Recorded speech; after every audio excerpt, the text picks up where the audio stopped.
ولا تهنوا ولا تحزنوا وأنتم الأعلون إن كنتم مؤمنين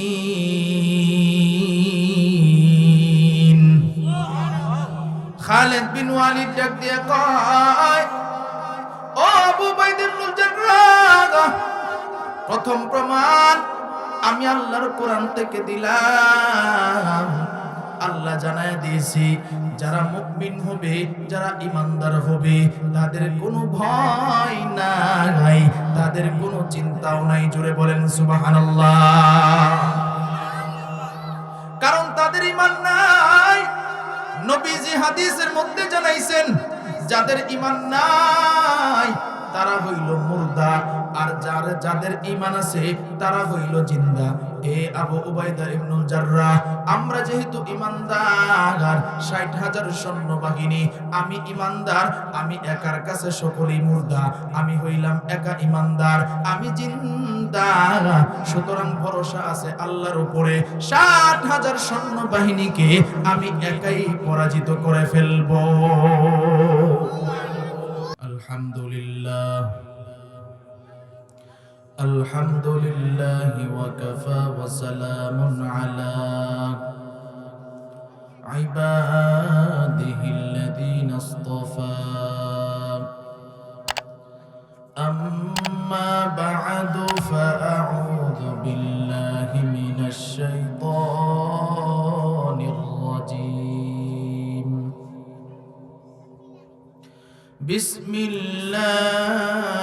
বিসমিল্লাহির রহমানির রহিম।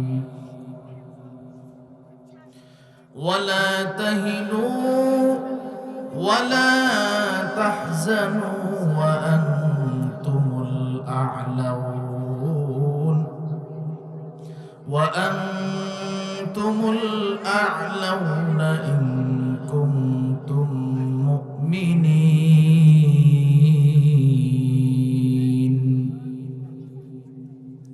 وقال النبي صلى الله عليه وسلم لا يؤمن أحدكم حتى أكون أحب إليه من والده وولده والناس أجمعين، أو كما قال النبي عليه الصلاة والسلام. صدق الله مولانا العظيم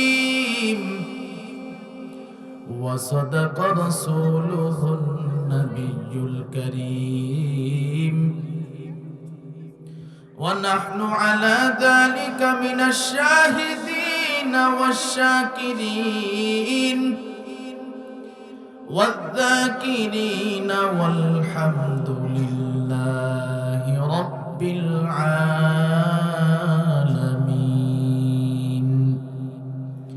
আমরা সকলে নবীর মহব্বতে দুরূদ ইব্রাহিম পড়ি।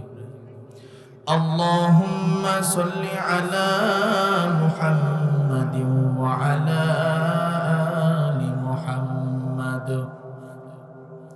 كما صليت على إبراهيم وعلى آل إبراهيم إنك حميد مجيد.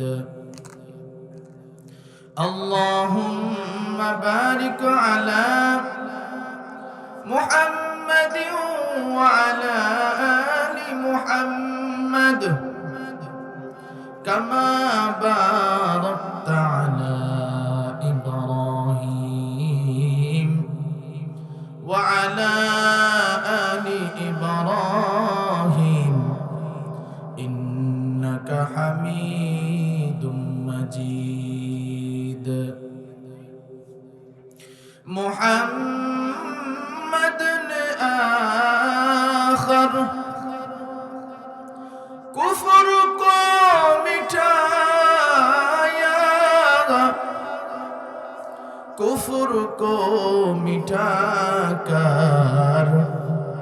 सदाकत बताया बलगल उला সকলেই পড়ি बिकमालिही कशफत तुजा बिजमालिही हसनत जमीउ खिसालिही सल्लु अलैहि व आलिहि जिक्र करी ला इलाहा इल्लल्लाह ला इलाहा जोड़े ला इलाहा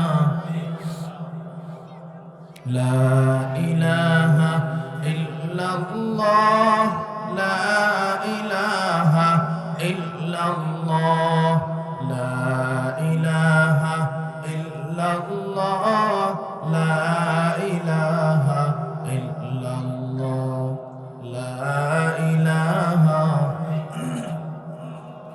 ला इलाहा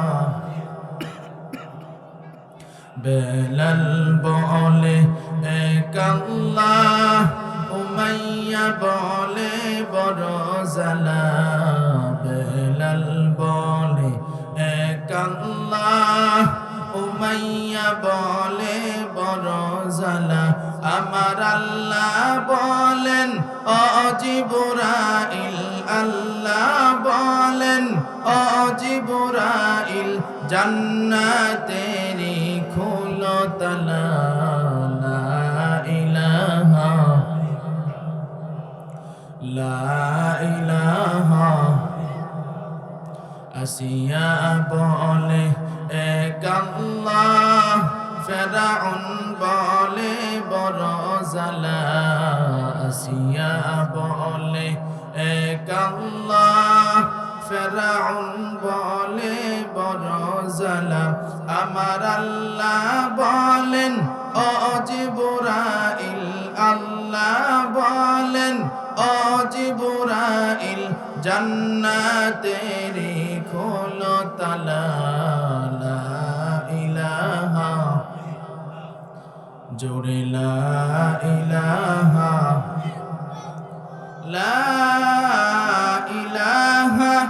इल्लल्लाह मुहम्मदुर रसूलुल्लाह সকলেই পড়ি সাল্লাল্লাহু আলাইহি ওয়াসাল্লাম तकबीर में कलिमा में नमाजों में अदा में तकबीर में कलिमा में नमाजों में अदा में है नाम इलाही से मिला नाम मोहम्मद है नाम इलाही से मिला नाम मोहम्मद फरमाती है आदम के मुझे खुल्द तरी में फरमाती है आदम के मुझे खुल्द तरी में लिखा हुआ तो बाप मिला नाम मोहम्मद लिखा हुआ तो बाप मिला नाम मोहम्मद ऐ बंदे खुदा चाहूँगा उनकी मुलाकात ऐ बंदे खुदा चाहूँगा उनकी मुलाकात जल्दी से आ बैठे सुनो हजरत की नसीहत जल्दी से आ बैठे सुनो हजरत की नसीहत আলহামদুলিল্লাহ কলমার চোর মদিনাতুল উলুম মাদ্রাসা আজ 13 ডিসেম্বর 2024 রোজ শুক্রবার অধ্যকার মাহফিলের সম্মানিত সভাপতি প্রধান অতিথি বিশেষ অতিথিবৃন্দ মুআজ্জাজ মুকাররম জাতির মাতার মুকুট ওয়ারাসাতুল আম্বিয়া হযরত উলামায়ে কেরাম দূর দূরান্ত থেকে আগত আল্লাহ পাকের আশিকিন জাকিরিন শাকিরিন মুহিব্বিন, মুরব্বিন আযম, আমার কলিজার টুকরা যুবক বন্ধুগণ, স্নেহের ছোট ভাই এবং পর্দার আড়ালে আলোচনা শুনছেন সম্মানিতা মুসলমান মা ও বোনেরা, আল্লাহ রাব্বুল আলামিনের দরবারে আমরা শুকরিয়া আদায় করি যে মহান রব্বুল আলামিন আমাদেরকে ভালোবেসে, মহব্বত করে, আদর করে, মায়া করে জান্নাতি বাগানে, জান্নাতি পরিবেশে কিছু কথা আমাকে বলার, আপনাদেরকে কিছু কথা শুনবার তৌফিক দান করেছেন। এই জন্য সকলেই শুকরিয়া আদায় করি, বলি আলহামদুলিল্লাহ। আমরা যে আলহামদুলিল্লাহ বললাম, এই আলহামদুলিল্লাহর আওয়াজটা একটু বাড়ানো যায় না? আবারও জোরে একটু আওয়াজ দিয়ে বলেন তো আলহামদুলিল্লাহ। এই আলহামদুলিল্লাহর আওয়াজ দিয়েছি আমরা জমিনে, কিন্তু এটার পাওয়ার কত জানেন? এই আলহামদুলিল্লাহর আওয়াজ প্রথম আসমান পেরিয়ে, দ্বিতীয় আসমান পেরিয়ে, 7 আসমান পেরিয়ে জান্নাতের তালার সাথে গিয়া ধাক্কা লাগছে। যার জবান থেকে আলহামদুলিল্লাহ উচ্চারিত হয়েছে তার জন্য আল্লাহ জান্নাতের দরওয়াজা খুলিয়ে দিছে। আলহামদুলিল্লাহ এটা সামান্য কোনো বাক্য নয়। এই জন্য আজকের এই মাহফিলটা আমাদের জন্য বড় একটা নিয়ামত। কথা ঠিক না বেঠিক? এখানে হয়তোবা আমরা মানুষ অল্প হইতে পারি, কিন্তু এই মাহফিলের দাম অনেক বেশি। রাসূল বলছেন কত দাম জানো? কোন মানুষের জন্য স্পেশাল এরকম ফেরেশতা পাঠানো হয় না, কিন্তু যেই জায়গায় দ্বীনের আলোচনা হয়, যেই জায়গায় কোরআনের আলোচনা করা হয়, জিকিরের মজলিস হয়, রাসূল বলেন তাদের জন্য স্পেশাল ফেরেশতা পাঠায়া পাহারা দেয়। সুবহানাল্লাহ। তাহলে চিন্তা করেন কত দামি জায়গায় আমরা বসলাম। এটা আমাদের জন্য অনেক বড় একটা নিয়ামত। এটা কিন্তু প্রতিদিন আমাদের জন্য সম্ভব না, প্রতিদিন পাবো না। যাদের কপাল ভালো তো বৈশা গেছেন। এটা সাহাবায়ে কেরামের গুণ ছিল, সাহাবায়ে কেরামের অভ্যাস ছিল। যেখানেই তিনি মজলিস পাইতো সাহাবায়ে কেরাম সেখানেই বসে যেতেন। জোরে বলেন সুবহানাল্লাহ। সাহাবায়ে কেরামের একটা নীতি ছিল, তারা যখন কোরআনের কথা শুনতো এমন ভাবে শুনতো, একটা পাখি যদি আইসা তাদের শরীরে বসতো, পাখিটা মনে করতো এটা মনে হয় কোন টিলা অথবা গাছের ডাইল হবে। সুবহানাল্লাহ। এত মনোযোগ দিয়ে শুনতো তারা। তাহলে চিন্তা করেন কোরআন হাদিসের কথা যত বেশি যে মনোযোগ দিয়ে শুনবে তার উপরে তত বেশি তাসির হবে। আজকে অনেক জায়গায় মানুষ বলে ওয়াজ মাহফিল তো অনেক হয় কিন্তু ফায়দা হয় না। আমি বলি ভাই, ফায়দা হয় না যে এই কথাটা ভুল হয়, তবে যাদের অন্তরটা, দিলটা ওয়াজ মাহফিলের দিকে ঝুঁকে থাকে, মনোযোগ দিয়ে শুনে, তাদেরই ফায়দা হয়। কথা ঠিক কিনা বলেন? আর যারা মনে করেন এই যে বিভিন্ন দোকানপাটে, এরপরে মেলাতে ঘুরতে ফিরতে আসে, তারা তো ওয়াজ শুনতে আসে না, আনন্দ করতে আসে। কথা ঠিক কিনা বলেন? এই জন্য ভাই অনেক বড় দামি মজলিস। এই জন্য যতক্ষণ আলোচনা চলে আমরা শুনতে রাজি আছি তো ইনশাআল্লাহ। কারা কারা শুনতে রাজি আছি হাত তুলে আল্লাহরে দেখায় দিই। মাশাআল্লাহ, নারে তাকবীর। আল্লাহ সবাইকে কবুল করুক, বলেন আমিন। এই জন্য একটু আওয়াজ দিয়ে আমরা সকলেই বলবো, এই যে আমরা মাহফিলে আসলাম আমাদেরকে আনছেন কে? আরো জোরে আওয়াজ দিয়ে বলেন কে? তাআতে তাও ফি قطاعত হামজাতু ই আমানাত ওয়া ইজাবাত হামজাতু। তাআতে তাও ফি قطاعت হামজাতু ই আমানাত ওয়া ইজাবাত হামজাতু। तौफीक से होती है ये नेमत की खजीना, हर मुर्द किताबों तो किया और निशाना, हर मर्द किताब तो किया और निशाना ऐ बंदे खुदा चाहोगा उनकी मुलाकात जल्दी से आ बैठे सुनो हजरत की नसीहत जल्दी से आ बैठे सुनो हजरत की नसीहत अरे नबीर उम्मतेर दल আল্লাহ রাব্বুল আলামিন আমাদেরকে এখানে আনছেন আল্লাহ যদি তৌফিক না দিতেন এই মাহফিলে আসা আমাদের জন্য সম্ভব ছিল না কথা ঠিক কি না আজকে আমাদের মতো কত মানুষ রাস্তা ঘাটে ঘুরে দোকানপাটে বসে আড্ডা দেয় চায়ের দোকানে বসে আছে না নাই আরো জোরে আওয়াজ দিয়ে বলেন আছে না নাই আল্লাহ রাব্বুল আলামিন আমাদেরকে এমন একটা জায়গায় আনছেন নবী ডাক দিয়ে কয় এই জায়গার মধ্যে যারা আসবে যারা আলোচনা শুনবে যারা এটার আয়োজন করবে নবী ডাক দিয়ে কয় তিন দলের সগীরা গুনাহ আল্লাহ মাফ করে দেয় শুধু তাই নয় রে ভাই আল্লাহ রাব্বুল আলামিন নবীর মাধ্যমে জানায় দেয় এই জায়গাটার কত দাম জানেন নবী জানায় দেয় এখানে যারা আসবে এটা তো জীর্ণ শীর্ণ একটা জায়গা ভিআইপি ব্যবস্থা নাই তবে এই জায়গার কত দাম নবী জানায় দেয় এই জায়গাটা হইল জান্নাতের বাগান তাহলে চিন্তা করে দেখেন আমরা কত দামি জায়গায় বসলাম নবী আরো জানায় দেয় এই জায়গার মধ্যে শেষ পর্যন্ত থেকে যারা দোয়া করে বাড়িতে যাবে তারা যদি দোয়ার মধ্যে আল্লাহর কাছে তওবা করে আল্লাহ রাব্বুল আলামিন জানায় দেয় ওই বান্দাগুলির গুনাহ মাফ করে আমি আল্লাহ ওই বান্দাগুলোকে জান্নাতি মানুষ হিসেবে কবুল করে নিব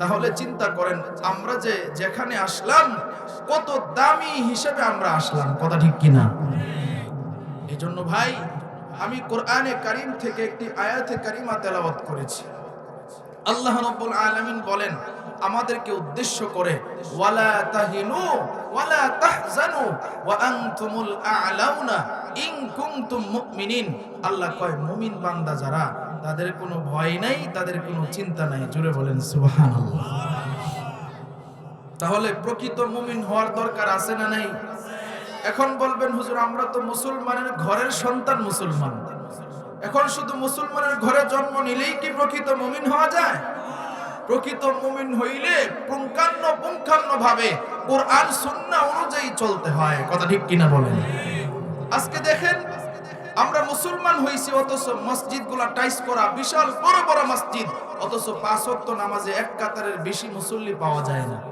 কথা ঠিক না বে ঠিক ফজরের সময় তো দেখা যায় ইমাম সাহেব অনেক সময় একাই নামাজ পড়া লাগে কথা ঠিক কিনা বলেন আহারে মুসলমান কি মুমিন হইলাম আমরা যে নামাজের সময় নাক ডাইকে ঘুমাই এই জন্যই তো কাফের বেঈমানরা আমাদেরকে বারবার মারতে সুযোগ পায় আজকে যদি আমাদের মসজিদ ভর্তি থাকতো ঈমানের অবস্থা যদি শক্তিশালী থাকতো কাফের বেঈমানরা আমাদেরকে মারবে তো দূরের কথা কাফের বেঈমানরা মুসলমানের বিপক্ষে আঙ্গুল তোলারও সাহস পাইতো না কথা ঠিক কিনা বলেন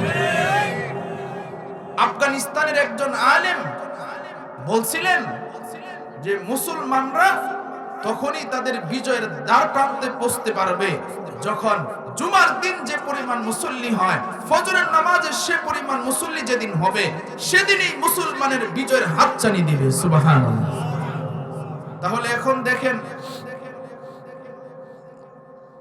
জুমার সময় যে পরিমাণ মুসল্লি হয় ফজরের সময় কি এই পরিমাণ মুসল্লি হয় এর এক কোনাও হয় না এইজন্য ভাই শুধু শুক্রবারের নামাজ ধরেন না পাঁচ ওয়াক্ত নামাজ ধরেন রাজি আছেন তো ইনশাআল্লাহ তাহলে প্রকৃত মুমিন হওয়া লাগবে প্রকৃত মুমিন যদি হইতে পারেন তাহলে আপনার জীবন ইনশাআল্লাহ সফল হবে আর প্রকৃত মুমিন হইলে আল্লাহর কাছেও আপনি দামি হইতে পারবেন কাফের বেঈমানরা ভয়ে কম্পিত হবে যারা মুসলমান তখন আর কাফের বেঈমানরা আমাদের উপরে আঙ্গুল তুলতে সাহস পাবে না দেখেন না কিতাবের মধ্যে ঘটনা আসছে, বাদশাহ হিরাক্লিয়াস অনেক শক্তিশালী বাদশাহ ছিল। সাহাবায়ে কেরামকে নবীজি পাঠাইছেন, এই বাদশাহ হিরাক্লিয়াস মুসলমানদেরকে অনেক কষ্ট দিতেছে, মুসলমানদের বিরুদ্ধে কাজ করতেছে, তার বিরুদ্ধে যুদ্ধের ঘোষণা হইল, তোমরা তাড়াতাড়ি যাও ইয়ারমুকের ময়দানে চলে যাও, আর বাদশাহ হিরাক্লিয়াসের দলের যে লোক আছে সবগুলোরে পরাজিত করে বিজয়ের ঝান্ডা উপরে উঠায়া দাও। জোরে বলেন সুবহানাল্লাহ। নবীজি ঘোষণা দিবেন, একজনের সেনাপতি বানাইছেন। কয়জন রে? একজন। তার নাম হলো আবু উবাইদা ইবনুল জাররাহ রাদিয়াল্লাহু তাআলা আনহু। তিনারে সেনাপতি বানায়া নবী বলছে, এই আবু উবাইদা যাও, তোমার সাথে সাহাবায়ে কেরামদেরকে নিয়ে যুদ্ধের ময়দানে চলে যাও, ইয়ারমুকের ময়দানে চলে যাও। গিয়া তাবু গাড়লো। তাবু গাড়ার পরে মুসলমানরা সেখানে তাবু গাড়া শেষ, এক একজন নফল নামাজে দাঁড়ায় গেছে। সুবহানাল্লাহ। এখন বাদশাহ হিরাক্লিয়াস সে কিছু গোয়েন্দা বাহিনী পাঠাইছে, কই দেখো তো মুসলমানরা যে আসছে যুদ্ধের ময়দানে, তাদের পজিশনটা কিরকম, তাদের শক্তি কিরকম, তাদের যন্ত্রপাতি কিরকম, তারা লোক কেমন, একটু দেখে আসো। বাদশাহ হিরাক্লিয়াস গোয়েন্দা পাঠাইছে। গোয়েন্দা আইসা রাত্রিবেলায় আসছে গোপনে, আইসা দেখে কেউ সেজদায় পইরা কাঁদে, কেউ রুকু অবস্থায় কাঁদে, কেউ মাটিতে আত্তাহিয়াতু সূরাতে বৈশা কাঁদে, কেউ আসমানের দিকে এরকম হাত উঠায় আসমানের দিকে তাকায়া কাঁদে। এখন গোয়েন্দা বাহিনী চিন্তা করলো, এই লোকগুলারে মনে হয় আব্দুল্লাহর ছেলে মুহাম্মদ জোর করে পাঠাইছে। এখন এরা যেহেতু যুদ্ধের ময়দানে আসছে, এখন আমাদের থেকে বাঁচার জন্য মনে হয় কান্নাকাটি করতেছে। নাউজুবিল্লাহ কইতেন না। আসলে মূলত তারা কিসের জন্য কাঁদে? কার কাছে কাঁদে? আল্লাহর কাছে। গোয়েন্দা বাহিনী গিয়া কয়, বাদশাহ আমরা যুদ্ধের ময়দানে আমাদের বিজয় নিশ্চিত। কারণ কি? কয় হেদের সবাইকে গিয়া দেখি সব কান্না করে, মানে মুহাম্মদ সাল্লাল্লাহু আলাইহি ওয়াসাল্লাম মনে হয় জোর করে পাঠায়া দিছে। জোর করে তো পাঠাই নাই, আসল তারা যে কেন কান্না করে এই বিষয়টাই বুঝতে পারে নাই। কথা ঠিক কিনা বলেন? কারণ তাদের ভিতরে তো ঈমানের দৌলত নাই।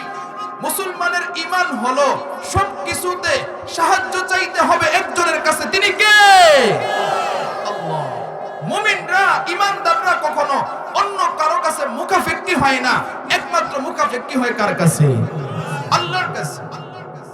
এখন বাদশা কয়, তাহলে তো সঠিক খবর লই আইছো, তাহলে একটা কাজ করো, সকাল বেলায় গিয়া এদেরকে একটা ভয় দেখায় আসো। কি দেখায়া? ভয়। বাদশাহ হিরাক্লিয়াস একজনের সেনাপতি বানায়া ৬০,০০০ সৈন্যবাহিনী পাঠাইছে। কয় হাজার? ৬০,০০০। আবু উবাইদা ইবনুল জাররাহ রাদিয়াল্লাহু তাআলা আনহু তিনি ফজরের নামাজের ইমামতি করলেন। ইমামতি কইরা ডান দিকে সালাম ফিরাইলেন, বাম দিকে সালাম ফিরাইলেন। সালাম ফিরানোর পরে ওই যে বাদশাহ হিরাক্লিয়াসের সৈন্যবাহিনীরা আইসা হাজির। সেনাপতি ডাক দিয়া কয়, এই মুসলমানরা, তোমরা মনে হয় যুদ্ধের ময়দানে তোমাদেরকে জোর করে পাঠাইছে, এই জন্য তোমরা কারে বউরে কে বিধবা করতে চাও, তোমরা নাকি যুদ্ধের ময়দানে শহীদ হইলে জান্নাতে যাইতে চাও, তাহলে আসো, তোমাদেরকে তাড়াতাড়ি জান্নাতে পাঠিয়ে দেই। এটা ক্রিটিসাইজ করে। কি করে ক্রিটিসাইজ? মুসলমানদেরকে চিনে নাই। কথা ঠিক কিনা বলেন? মুসলমানরা মারতেও জানে, মুসলমানরা মরতেও জানে। কথা ঠিক কিনা বলেন? এর নাম মুসলমান, ঈমানদার। কিন্তু তারা ক্রিটিসাইজ করে। আর ক্রিটিসাইজ করার কারণ হইল ওই যে রাতের গোয়েন্দার গিয়া বলছে, এই জন্য আবু উবাইদা ইবনুল জাররাহ একদম চুপ, কিচ্ছু বলে নাই। তাদেরকে ভয় দেখায়া তারা চলে গেছে।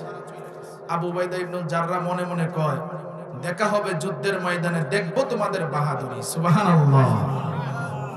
এখন আবু উবাইদা ইবনুল জাররাহ নামাজ পড়া সালাম যখন ফিরাইছে, তো এই হুমকি শুনছে। হুমকি শোনার পরে সামনের দিকে ঘুরছে।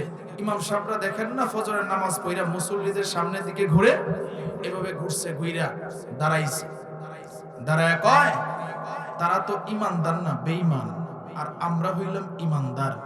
আমাদেরকে আইসা তারা হুমকি দিয়ে যায়, ক্রিটিসাইজ করে, ঠাট্টা বিদ্রুপ করে, আমাদেরকে নিয়ে হাসাহাসি করে। এই তোমাদের মধ্যে কে আছো এমন যে এই ৬০,০০০ সৈন্যবাহিনীকে একাই তুমি পরাজিত করতে পারবা? সুবহানাল্লাহ। আস্তে কোন মহিলারা শুনবো, জোরে কোন সুবহানাল্লাহ। দেখেন ইমানের পাওয়ার কত।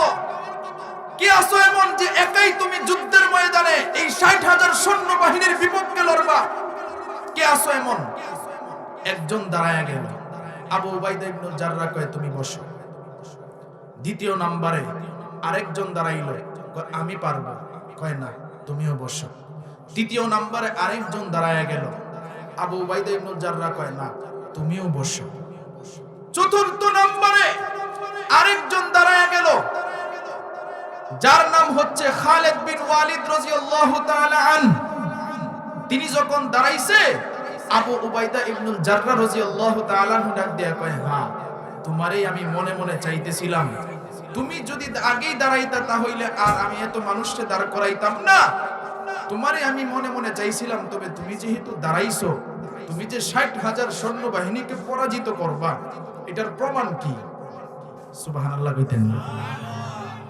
এবার খালিদ বিন ওয়ালিদ রাদিয়াল্লাহু তাআলা আনহু কয়, ও আবু উবাইদা ইবনুল জাররাহ, প্রথম প্রমাণ দেব আমি আল্লাহর কোরআন থেকে। জোরে বলেন সুবহানাল্লাহ। দ্বিতীয় প্রমাণ দেব রাসূলের হাদিস থেকে। প্রথম প্রমাণ কি? আবু উবাইদা ইবনুল জাররাহ এবার ডাক দিয়া কয়, ওয়ালা তাহিনু ওয়ালা তাহজানু ওয়া আনতুমুল আ'লাউনা ইন কুনতুম মুমিনিন।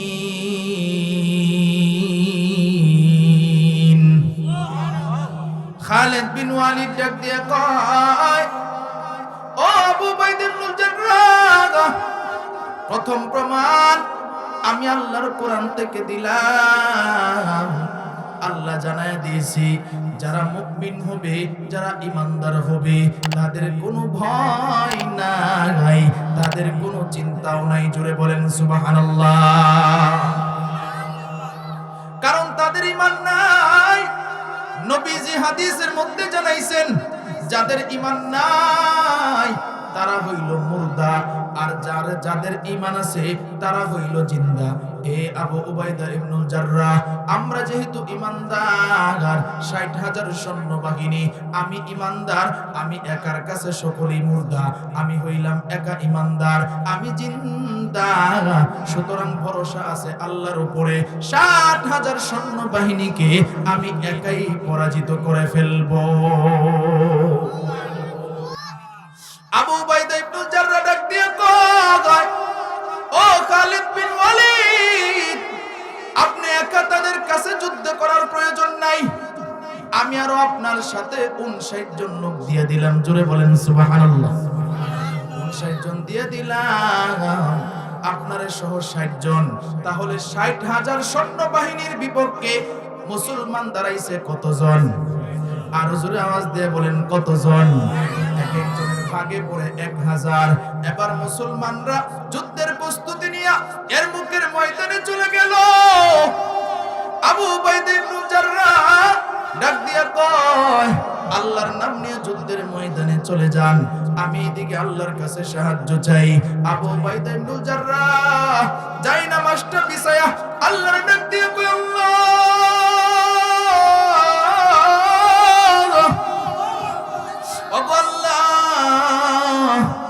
মুসলমানরা তো জুসে চলে গেছে, ৬০,০০০ সৈন্যবাহিনীর বিপক্ষে মাত্র ৬০ জন।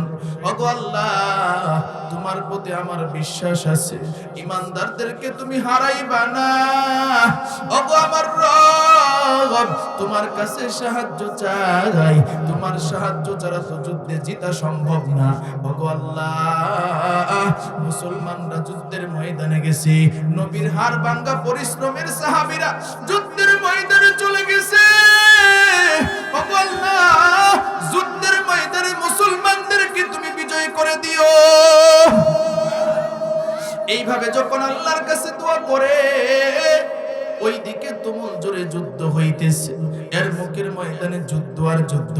আবু উবাইদা ইবনুল জাররাহ তিনি নামাজ শেষ করে ঘোড়াটা নিয়া বিকাল বেলায় যুদ্ধের ময়দানের দিকে রওনা দিছেন। খালিদ বিন ওয়ালিদ রাদিয়াল্লাহু তাআলা আনহু তার সাথে সঙ্গীদেরকে নিয়ে এমন যুদ্ধ করতেছে, শুধু মরুভূমি, বালি আর বালি। যুদ্ধের কারণে তাদের গলা কাটা পড়তেছে, রক্ত বাহির হইতেছে, এত পরিমাণ রক্ত। মরুভূমি তো ধুলোই ভরা, এই ধুলাগুলি কাদা হয়ে গেছে। আবু উবাইদা ইবনুল জাররাহ ঘোড়া নিয়ে যখন সামনের দিকে আগায়, তিনি ভাবতেছেন হায় হায়, ৬০,০০০ সৈন্যবাহিনীর বিপক্ষে মুসলমান মাত্র ৬০ জন। না জানি মুসলমানরা কি কাটা পড়ে গেছে কিনা, শহীদ হয়ে গেছে কিনা। এবার আবু উবাইদা ইবনুল জাররাহ মরুভূমির মধ্যে যখন গেল রে ভাই, তার ঘোড়ার কোরটা আধ হাত জমিনের নিচে চলে যায় রক্তের কারণে, এত পরিমাণ কাদা হয়েছে। আবু উবাইদা ইবনুল জাররাহ এবার ঘোড়া থেকে নামলো। ঘোড়া থেকে নামার পর যেই লাশগুলো পড়ে আছে, লাশগুলো উল্টায় দেখে না না, একটাও তো মুসলমানের লাশ না, সব হইল কাফের বেঈমানের লাশ, সব হইল কাফের বেঈমানের লাশ।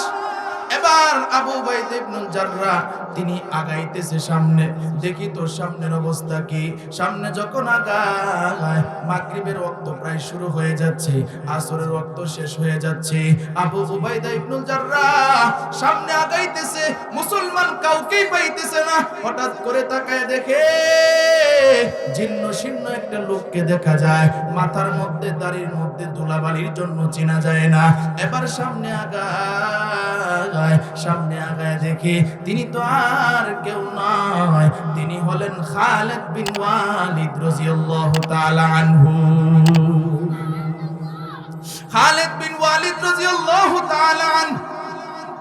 এবার আবু উবাইদা ইবনুল জাররাহ খালিদ বিন ওয়ালিদকে যখন দেখলেন, তাড়াতাড়ি সামনে আগাইলেন।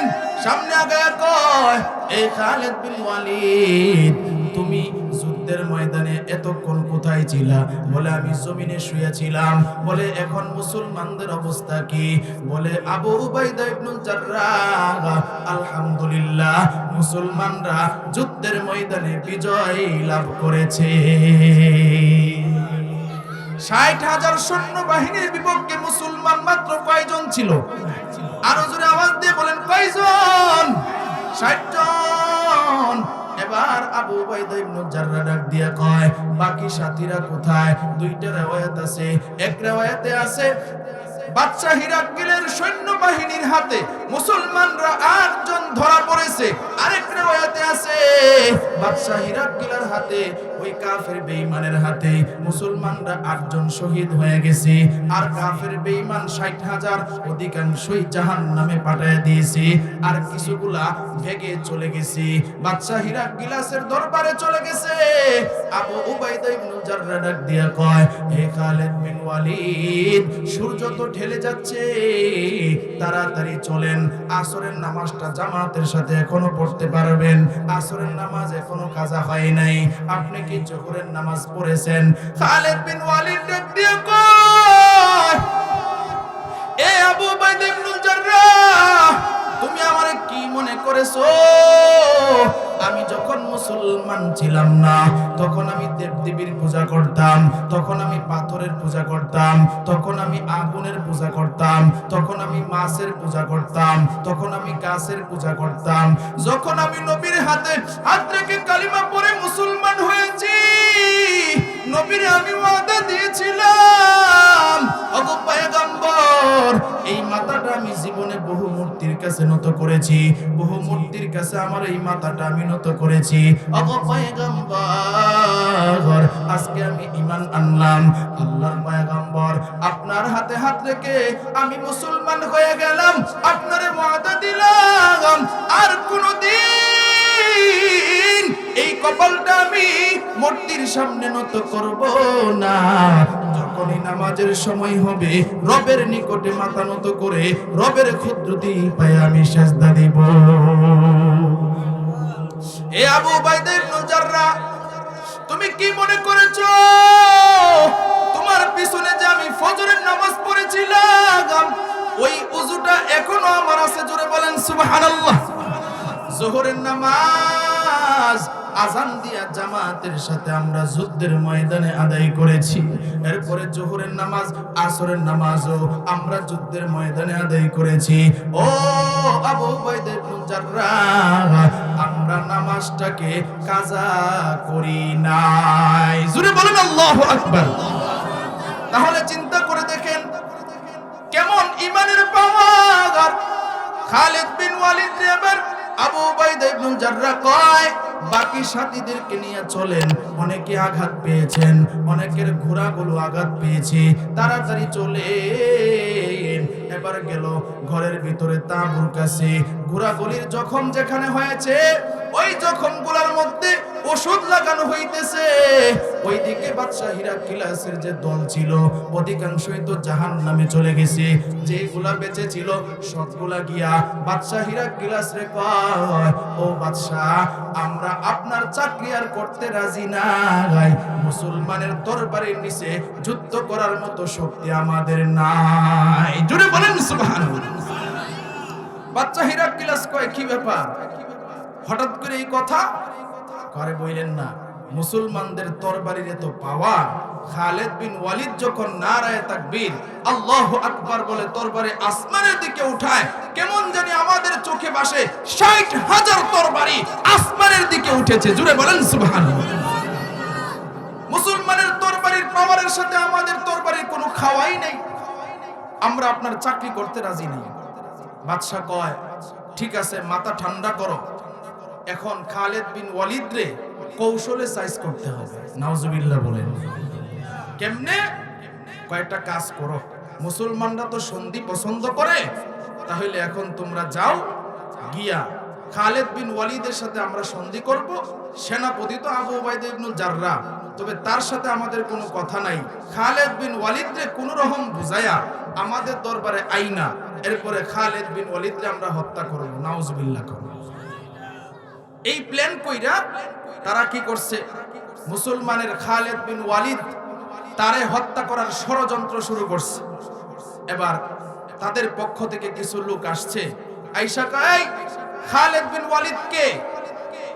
খালিদ বিন ওয়ালিদরে যখন ডাকে, খালিদ বিন ওয়ালিদ গুরার জখমগুলোর মধ্যে ওষুধ লাগাইতেছে। এখন আবু উবাইদা ইবনে জাররাহ রাদিয়াল্লাহু তাআলা আনহু কয়, খালিদ বিন ওয়ালিদরে খোঁজার কারণ কি? কয়, কারণ হইল বাদশা হিরাক্লিয়াস পাঠাইছে আর তিনি যুদ্ধ করতে চায় না, আপনাদের সাথে সন্ধি করতে চায়, তবে শর্ত হইল খালিদ বিন ওয়ালিদ বাদশার দরবারে যাইতে হবে। খালিদ বিন ওয়ালিদ বাদশার দরবারে কি করতে হবে? যাইতে হবে। এবার আবু উবাইদা ইবনে জাররাহ কয়, সেনাপতি হইলাম আমি, সন্ধি করলে তো নিয়ম আমার সাথে করবে, খালিদ বিন ওয়ালিদের সাথে কি? এবার তাদের লোক কয়, বাদশা শর্ত দিছে, খালিদ বিন ওয়ালিদ যদি না যায় তাহলে বাদশা সন্ধি করবে না। খালিদ বিন ওয়ালিদ কয়, আচ্ছা, যদি সন্ধি করতে চায় আমি যাইতে রাজি আছি। সেনাপতিরে ডাক দিয়া কয়, আবু উবাইদা ইবনে জাররাহ, আপনি অনুমতি দেন, আপনার যাওয়ার প্রয়োজন নাই, আমি যাই। সুবহানাল্লাহ। কারণ আমি মরারে ভয় করি না, মৃত্যুকে ভয় করি না, আমি যাই। আবু উবাইদা ইবনে জাররাহ কয়, শোনো, তুমি একা যাও না, তোমার সাথে আরো ৯৯ জন সাথী লইয়া যাও। জোরে বলেন সুবহানাল্লাহ। খালিদ বিন ওয়ালিদ ৯৯ জনরে নিয়া বাদশা হিরাক্লিয়াসের দরবারে গেছে। তাদের প্ল্যান হইল, যখন আবু উবাইদা ইবনে জাররাহ এই সেনা যখন খালিদ বিন ওয়ালিদ তাদের দরবারে যাবে, তারা ৩০০ সৈন্য বাহিনী দিয়া, ৩০০০ সৈন্য বাহিনী দিয়া তরবারি দিয়া গেট বানাইছে। কি দিয়া গেট বানাইছে? তরবারি দিয়া গেট। খালিদ বিন ওয়ালিদ এই গেটের নিচ দিয়ে ঢুকবে আর গর্দানটা আলাদা করে ফেলবে। যখন খালিদ বিন ওয়ালিদ জিজ্ঞাসা করবে তরবারির গেট কেন, বলবে যে এটা আপনার সম্মানে। খালিদ বিন ওয়ালিদ তো আর বুকা মানুষ না, কথা ঠিক কিনা বলেন? তিনি গেলেন, গিয়া দেখে তরবারির গেট। এবার খালিদ বিন ওয়ালিদ কয়, তরবারির গেট সরা, নাইলে একটারেও গর্দান গলার মধ্যে রাখবো না, আমার তরবারি বার করে সব গর্দান আমি খুইলা ফালাইয়া দিব। জোরে বলেন সুবহানাল্লাহ। এমন ধমক দিছে, কই তোদের গলায় একটাও গর্দান থাকবে না, কাল্লা থাকবে না, সব কুবায়া ফালাইয়া দিব, তাড়াতাড়ি তরবারির গেট সরা। এখন যেহেতু তারে ভিতরে নিবে, এই প্ল্যান তাদের নষ্ট হয়ে গেছে। খালিদ বিন ওয়ালিদ তরবারির গেট, এই তরবারির গেট সরানির কথা বলছে, তরবারি গেট সরায় ফেলছে। বাদশা হিরাক্লিয়াস কয় সমস্যা নাই, চল তার ভিতরে নিয়ে যাই। ভিতরে নিয়ে গেল। ভিতরে নেওয়ার পরে স্বর্ণের চেয়ার দিছে। কিসের চেয়ার? স্বর্ণের চেয়ার। খালিদ বিন ওয়ালিদ কি করছে? লাত্তি মাইরা স্বর্ণের চেয়ারে ফলায় দিছে। জোরে বলেন সুবহানাল্লাহ। খালিদ বিন ওয়ালিদ কয় নবীজির নিষেধ, পুরুষ মানুষ স্বর্ণ ব্যবহার করে না, স্বর্ণের চেয়ারে আমরা বসতে পারবো না, এটা সুন্নতের খেলাফ। খালিদ বিন ওয়ালিদ কয় চেয়ারগুলো ফালা। সব ফালায়া দিছে। বাদশা বুকার মতো দাঁড়ায় রইছে। এবার বাদশার সামনে গিয়া খালিদ বিন ওয়ালিদ হাঁটুর সাথে হাঁটু লাগায় বসছে। জোরে বলেন সুবহানাল্লাহ। আর বাকি সাহাবী যারা 99 জন ছিল তারা নুনের মতো গোল করে সুন্দর করে এরকম বসছে।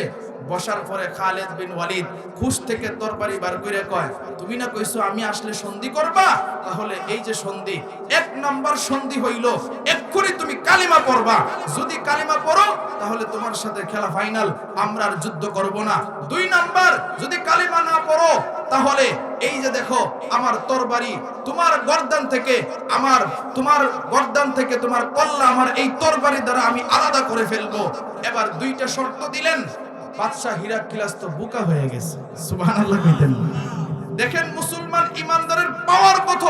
খালিদ বিন ওয়ালিদ এবার কয় শোনো, তুমি যে আমারে মনে করছো দরবারে আইনা আমারে ভয় দেখাইবা, এই ভয় মুসলমান পায় না। জোরে বলেন সুবহানাল্লাহ। এখন যেহেতু সে বাদশা, তারও তো একটা হুঙ্কার দেওয়ার দরকার, কথা ঠিক কিনা বলেন? সে আবার কয় এই খালিদ বিন ওয়ালিদ, তুমি কার দরবারে আসছো তুমি বুঝো নাই? তুমি যার দরবারে আসছো আমার রিজার্ভে আরো 3 লক্ষ সৈন্য বাহিনী আছে, তারা যদি তোমারে ধরে তুমি পার পাইবা না। এবার কয় তারা তো আমারে ধরবে পরে, আগে তোমার গলার মধ্যে তোমার কল্লা থাকবে কিনা এটা তুমি চিন্তা করো। জোরে বলেন সুবহানাল্লাহ। এই হইল ইমানদারের পাওয়ার, এই হইল মুসলমানের পাওয়ার। আজকে আমরা এমন মুসলমান হইছি যে আমাদের ইমানে মসজিদ পর্যন্ত আমরা যাইতে পারি না, কথা ঠিক কিনা বলেন? আল্লাহ ডাক দিয়া কয় যারা ইমানদার মুমিন হবে তাদের কোনো চিন্তাও থাকবে না, ভয়ও থাকবে না। তাহলে দেখেন আমাদের ইমান আজকে দুর্বল না সবল? আরো জোরে আওয়াজ দিয়ে বলেন দুর্বল না সবল? এই জন্য আমাদের ইমান পাওয়ারফুল বানানোর দরকার আছে না নাই? কারা কারা রাজি আছেন যে আমাদের ইমান আমরা পাওয়ারফুল বানাইতে চাই? আজকে থেকে 5 ওয়াক্ত নামাজ সঠিকভাবে আদায় করব। কারা কারা রাজি আছেন হাত তুলে আল্লাহরে দেখায় দেন। মাশাআল্লাহ, নারে তাকবীর। আল্লাহ সবাইকে কবুল করুন, বলেন আমিন। এখন নামাজ পড়তে গেলে, ইসলামের আইন কানুন জানতে গেলে মাদ্রাসার প্রয়োজন আছে না নাই? এই যে মাদ্রাসা কলমারচর মদিনাতুল উলুম মাদ্রাসা, এই মাদ্রাসায় আপনারা তো লেখাপড়া করতে পারেন নাই, আপনাদের সন্তানরা লেখাপড়া করতেছে। এই যে মাদ্রাসাগুলো আছে, মুসলমানের প্রত্যেকটা মুসলমানের নিয়ত রাখতে হবে যত মাদ্রাসা আছে এই মাদ্রাসাগুলোকে পাওয়ারফুল যতক্ষণ পর্যন্ত না বানাবে, বলেন। কারণ মাদ্রাসা ইমানের দুর্গ। মাদ্রাসায় ইমান কিভাবে মজবুত করতে হবে এইগুলো শেখানো হয়।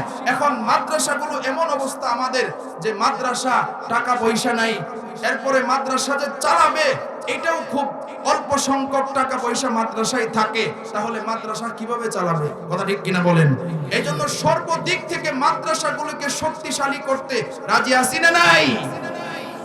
মেরে ভাই, কোরআনের খেদমত যত বেশি করবেন আল্লাহ তাআলার পক্ষ থেকে তত বেশি সাহায্য আসবে। জোরে বলেন সুবহানাল্লাহ।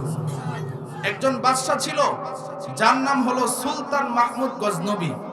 তার একটা সিস্টেম ছিল, সে রাত্রি বেলায় ঘুরে ঘুরে মানুষদেরকে দেখতেন তাদের অবস্থা কেমন, তারা কি করত। সুলতান মাহমুদ গজনবী একদিন তার একজন সেনাপতিরে নিয়ে রাস্তায় বাহির হইছে। বাহির হওয়ার পরে সে তার কানের মধ্যে আওয়াজ পাইতেছে কে যেন কোরআনে কারীমের তেলাওয়াত করতেছে। জোরে বলেন সুবহানাল্লাহ। কোরআনে কারীমের তেলাওয়াত করে সুলতান মাহমুদ গজনবী তার খাদেমরে ডাক দিয়া কয়, খাদেম এত সুন্দর মধুর করে কে কোরআনে কারীমের তেলাওয়াত করে? সুলতান মাহমুদ রে ডাক দিয়া কয়, ও উস্তাদ সেটা তো আমিও ভালোভাবে জানি না, ওই দিক থেকে আওয়াজ আসে, চলেন আমরা ওই দিকে যাই, গিয়ে দেখি কে বৈশা বৈশা কোরআনে কারীমের তেলাওয়াত করতেছে। সুলতান মাহমুদ গজনবী তার খাদেম রে ডাক দিয়ে কই, খাদেম চলো আমরা গিয়ে দেখি কোথায় এরকম সুন্দর করে কোরআনে কারীমের তেলাওয়াত করে। সামনের দিকে আগায়, সামনের দিকে যতই আগায় সুলতান মাহমুদ গজনবীর ততই ভালো লাগতেছে, কারণ কোরআনের তেলাওয়াতের এতটাই মজা। কোরআনে কারীমের তেলাওয়াত যতই শোনা হয় ততই মজা লাগে। কথা ঠিক কিনা বলেন? আরো জোরে আওয়াজ দিয়ে বলেন ঠিক কিনা? কোরআনে কারীমের তেলাওয়াত এত মধুর, কারণ এটা দুনিয়াবি কোনো মানুষের কথা না, দুনিয়াবি কোনো মানুষের লেখা কিতাব না, এটা হলো একমাত্র রবের কালাম। সুলতান মাহমুদ গজনবী এবার সামনের দিকে আগায়। সুলতান মাহমুদ গজনবী সামনের দিকে আগায় আর চোখের পানি পালায় কান্দে। তার খাদেম রে ডাক দিয়ে কয়, খাদেম তাড়াতাড়ি চল, গিয়ে দেখি কে তো সুন্দর করে কোরআনে কারীমের তেলাওয়াত করে। এবার সুলতান মাহমুদ সামনের দিকে আগায় আর তার চোখের পানি পালায় কান্দে। হঠাৎ করে গিয়ে দেখে সরকারি একটা বাতির নিচে একটা 8 বছরের বাচ্চা বৈশা বৈশা কোরআনে কারীমের তেলাওয়াত করতেছে। খুব ভালো করে মনোযোগ দিয়ে শুনেন, ইমান রে পাওয়ারফুল বানাইতে হবে। মুসলমান, আজকে তো আমাদের ইমান এত দুর্বল। সুলতান মাহমুদ গজনবী এবার যখন দেখে বাচ্চারা তেলাওয়াত করতেছে, খাদেম রে ডাক দিয়া কয়, এ খাদেম বাচ্চার যেন ডিস্টার্ব না হয়, কোনো কথা বলা যাবে না। যতক্ষণ বাচ্চা কোরআনে কারীমের তেলাওয়াত করে ততক্ষণ দাঁড়ায়া দাঁড়ায়া সুলতান মাহমুদ কোরআনে কারীমের তেলাওয়াত শুনে। সুলতান মাহমুদ গজনবী এবার তেলাওয়াত শুনতে শুনতে তার কান্নার আওয়াজটা বেড়ে গেল। ছোট্ট 8 বছরের বাচ্চা, হঠাৎ করে তার কানের মধ্যে কান্নার আওয়াজ গেল। ওই বাচ্চা এবার ডাক দিয়া কয়, কে আশেপাশে কান্না করেন? ও চাচা, আপনি কেন কান্না করেন? সুলতান মাহমুদ গজনবী এবার ডাক দিয়ে কয়, ও সন্তান, তুমি এত সুন্দর করে কোরআনে কারীমের তেলাওয়াত এই সরকারি বাতির নিচে বৈশা কেন তুমি করতেছো? তোমার কি ঘর নাই? তোমার কি বাড়ি নাই? এবার ছোট্ট বাচ্চা ডাক দিয়ে কয়, ও চাচা, আপনি আমার এই কথাটা বললেন, আমার তো ঘর আছে কিন্তু ঘরের মধ্যে পর্যাপ্ত ব্যবস্থা নাই। বলে, তোমার বাবার নাম কি বলো? এই কথা বলতে দেরি হয়, ছোট্ট বাচ্চারা চোখের পানি পালায়া কান্না করতে দেরি হয় না। ছোট্ট বাচ্চা কান্না করে। সুলতান মাহমুদ তো এবার বোকা হয়ে গেছে, কি ব্যাপার?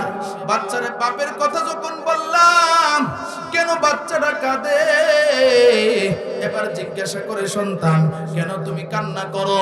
এবার ডাক দিয়া কয়, ও চাচা, অনেকদিন আগেই আমার বাবা দুনিয়া থেকে বিদায় হয়ে গেছে। কারণ দেখবেন, যে মানুষের মা নাই, যে মানুষের বাবা নাই, তারাই বুঝে মা বাবা হারানোর ব্যথা। কথা ঠিক কিনা বলেন? যাদের মা বাবা নাই তারাই একমাত্র বুঝে যে মা বাবা হারাইলে কি পরিমাণ কষ্ট। সুলতান মাহমুদ গজনবী এবার ডাক দিয়ে কয়, সন্তান আর কান্না করিও না, তুমি আমারে তাড়াতাড়ি বলো, তুমি কেন সরকারি বাতির নিচে বৈশা কোরআনে কারীমের তেলাওয়াত করো? এবার সন্তানটা ডাক দিয়ে কয়, ও চাচা, আমার মা অসুস্থ, আমার মা ভিক্ষা করে প্রতিদিন যে টাকা আয় করে, যে চাউল আনে, এই চাউল অর্ধেক ভাগ করে আমার জন্য রেখে দেয়। আমি লেখাপড়া করার জন্য, কোরআনে কারীম তেলাওয়াতের জন্য বাতির ব্যবস্থা করে, খাবারের ব্যবস্থা করে, আর অর্ধেক চাউল অর্ধেক টাকা আমাদের পরিবারের পিছে খরচ করে। এবার সুলতান মাহমুদ গজনবী ডাক দিয়া কয়, সন্তান তাহলে শুনো, তোমার মা যেহেতু অসুস্থ, তোমার আর পেরেশানি নাই, আজকে থেকে আমি তোমার কোরআন পড়ার জন্য সবকিছুর ব্যবস্থা করে দিব। ব্যবস্থা করার মালিক কি? আরো জোরে আওয়াজ দিয়ে বলেন কি? কোটি টাকার মালিক দেখো অভাব হয় না তোর, গরিবে ঘুমায় আরাম করে মনটা বাহাদুর। ফেরাউনের লাশটা দেখো মিশর জাদু ঘরে, খায় না মাটির পোকা মাছি সবাই ঘৃণা করে। হৃদয়ে থাকিবে যার নম্রতা সদা, রহমত আসিবে তার প্রভুর ওয়াদা। বড়র বড়াই থাকলে দিলে রহমত আসবে না, নিজেকে নিজে ছোট মনে করিও সদা। উঁচু জমিন থেকে পানি নিজ জমিনে যায়, তেমনি খোদার রহমত আসে নমরুদের হৃদয়। ভোগবিলাসের বাড়ি গাড়ি পরে হেরবে সব, থাকতে সময় স্মরণ করো আল্লাহ আমার রব, থাকতে সময় স্মরণ করো আল্লাহ আমার রব। আমাদের রব কে? আরো জোরে আওয়াজ দিয়ে বলেন আমাদের রব কে? ইন্নাল্লাযীনা ক্বালু রাব্বুনাল্লাহ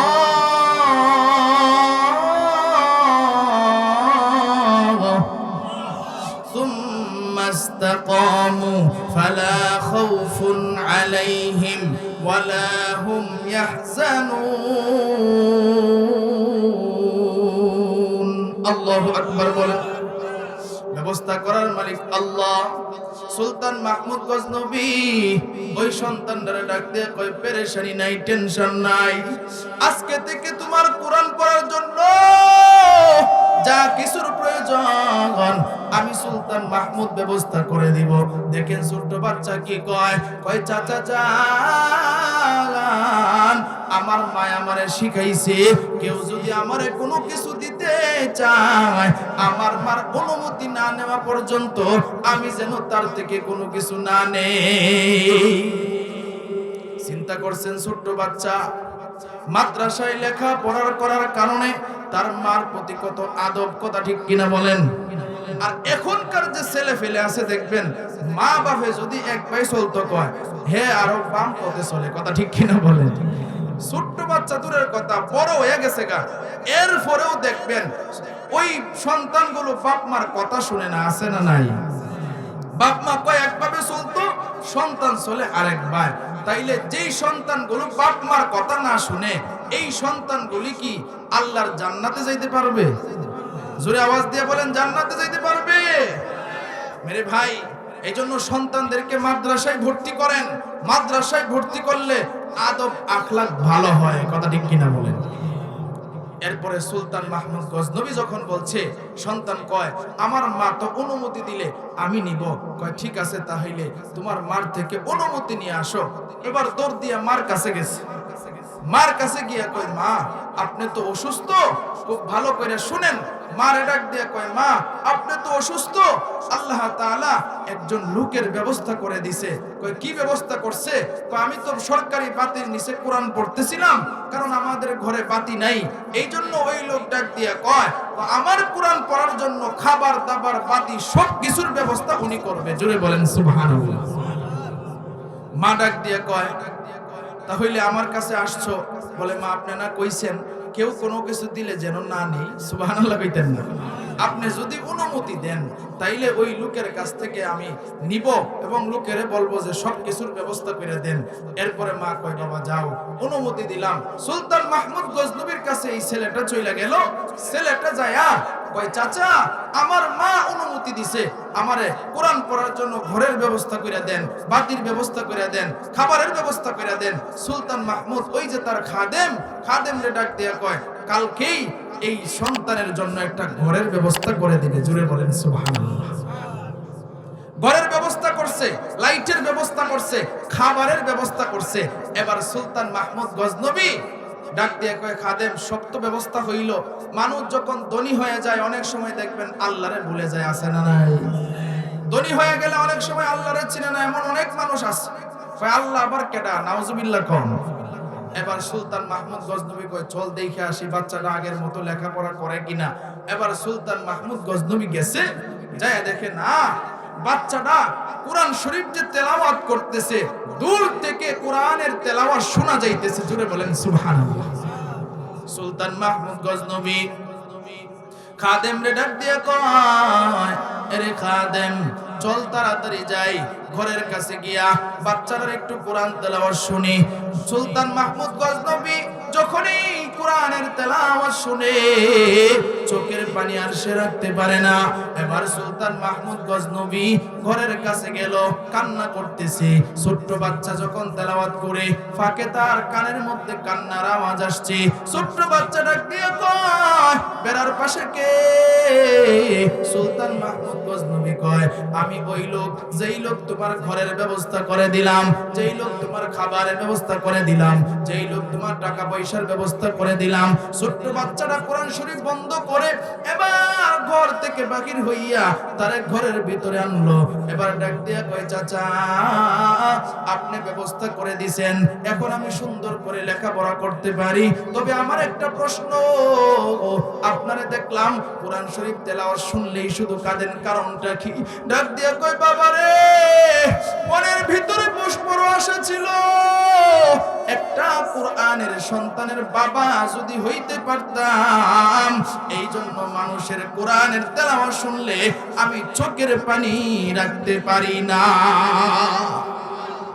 এই জন্য আমি কাঁদি। ডাক দিয়া কয়, পেরেশানি নাই, আজকে থেকে মনে করবেন আমি আপনার সন্তান। জোরে বলেন সুবহানাল্লাহ। এবার ডাক দিয়া কয়, সন্তান আরেকটা কারণে কাঁদি। বলে কি? বলে কারণটা হইল আমার মনের একটা ইচ্ছা ছিল, এই ইচ্ছাটা এখনো কবুল হয় না। বলে কি ইচ্ছা? বলে আমি এটা তোমারে বলবো না, তবে আমি এটা গোপন রাখবো। ছোট্ট বাচ্চা ডাক দিয়া কয়, ঠিক আছে, আপনার জন্য আমি এখনই আল্লাহর কাছে দোয়া করব। ছোট্ট বাচ্চা ডাক দিয়া কয়, আমি আল্লাহর কাছে দোয়া করতেছি, আল্লাহ অবশ্যই ইনশাআল্লাহ আমার দোয়া কবুল করে নিবে। জোরে বলেন সুবহানাল্লাহ। কারণ যে বাচ্চারা নিষ্পাপ কোরআন তেলাওয়াত করে, মাদ্রাসার ছোট ছোট বাচ্চা, তাদের তো কোনো গুনাহ নাই, কথা ঠিক কিনা বলেন? তাদের কোনো গুনাহ নাই, মাসুম। এই বাচ্চাগুলি যদি আল্লাহর কাছে দোয়া করে, আল্লাহ কি তাদের দোয়া ফিরাবে? আরো জোরে বলেন, ফিরাবে? এবার ছোট্ট বাচ্চা হাত তুললে আল্লাহরে ডাক দিয়া কয়, আল্লাহ এই চাচা আমার জন্য ঘরের ব্যবস্থা করিয়া দিছে, লাইটের ব্যবস্থা করিয়া দিছে, খাবারের ব্যবস্থা করিয়া দিছে। ওগো আল্লাহ, তার মনের ভিতরে কি জানি একটা আশা, কিন্তু সে আশাটা তুমি কবুল করতেছো না। ওগো আল্লাহ, আমি তোমার কাছে আবদার জানাই, এই লোকের যে মনের আশাটা এটা তুমি পূরণ করে দাও। দোয়া করে দিল। সুলতান মাহমুদ গজনবী বাড়িতে চলে গেল। বাড়িতে গিয়ে রাত্রিবেলায় ঘুমাইছে। ঘুমের ঘরে স্বপ্নে দেখে আপনার আমার নবী মুহাম্মাদুর রাসূলুল্লাহ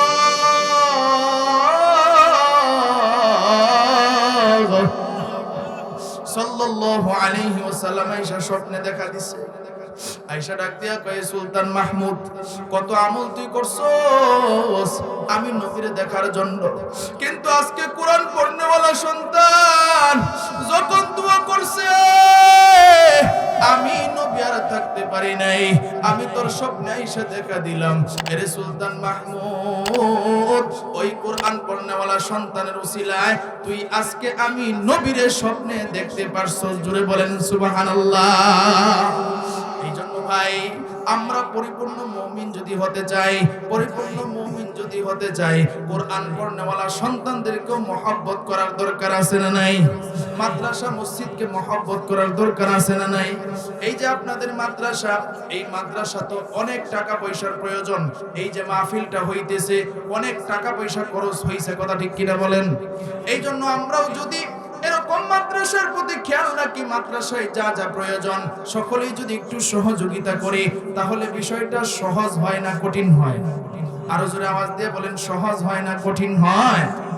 এই জন্য এখানে যারা আছেন আপনাদের কাছে আমি একটু আবদার জানাবো, হয়তোবা কিছুক্ষণ পরেই আলোচক আরেকজন আসবে, এর আগে আপনাদের কাছে আমি একটু আবদার জানাবো, কে আছেন এমন যে হুজুর আমি এই মাদ্রাসার জন্য ৫,০০০ টাকা ইনশাআল্লাহ দিব, এরকম একটা লোক কে আছেন? আমি ইনশাআল্লাহ আপনার জন্য দোয়া করব, আল্লাহ তাআলা যেন হযরত আবু বকর সিদ্দিক রাদিয়াল্লাহু তাআলা আনহুর সাথে জান্নাতি বানায়া দেয়। সকলে বলেন আমিন।